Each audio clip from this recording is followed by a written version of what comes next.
Hey guys, Chad Belding back at you right here at the Camo Space Calling Clinic. We're going to start with Canada geese. It's one of my all-time favorites. I love calling Canada geese, whether it's lessers on the Front Range of Colorado or big ones in Minnesota around Rochester or the mid-sized ones when you get down into Texas. I absolutely love all of the different subspecies, and they have such a complex jargon, a complex vocabulary and dialogue. They have so many different sounds that they make, whether it's the wheeze through their nostrils or a moan, a drop down moan, the train note. They can get rough, they can be clear, the cluck, the double cluck, the clucking and moaning, the moaning and clucking.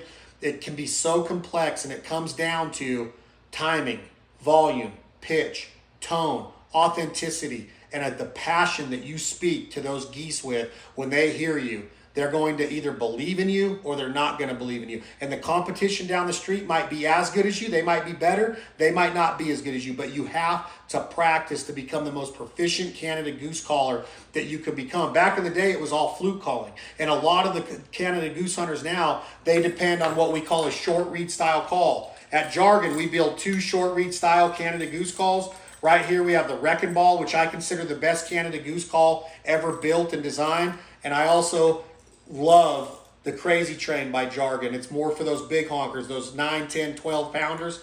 This one, you can get the entire dialect and jargon for all of those lessers, those cacklers, those high pitch geese, as well as those deep moans and clucks for the big Canada geese. So when you're calling Canada geese, remember, am I using the entire vocabulary? When do I need to use the entire vocabulary? The late, great Tim Grounds always says you got to learn how to cluck and moan, bub, and I truly believe that. But I also think that as the season goes on, you can trick a lot of educated geese with train notes, spit notes, train and spit notes combinations. Clucking and moaning is always going to be important, but the more proficient that you get on this, the more confidence it's going to build into your arsenal, into your repertoire, to when you go into that blind, whether it's a lay down blind or a panel blind or a pit blind, you're going to be able to execute on those early season geese, mid-season geese, and those late season honkers. Some Canada goose seasons go all the way into mid-February now. If you're in Nebraska, if you're in places like Colorado, Wyoming, you can hunt these Canada geese all the way in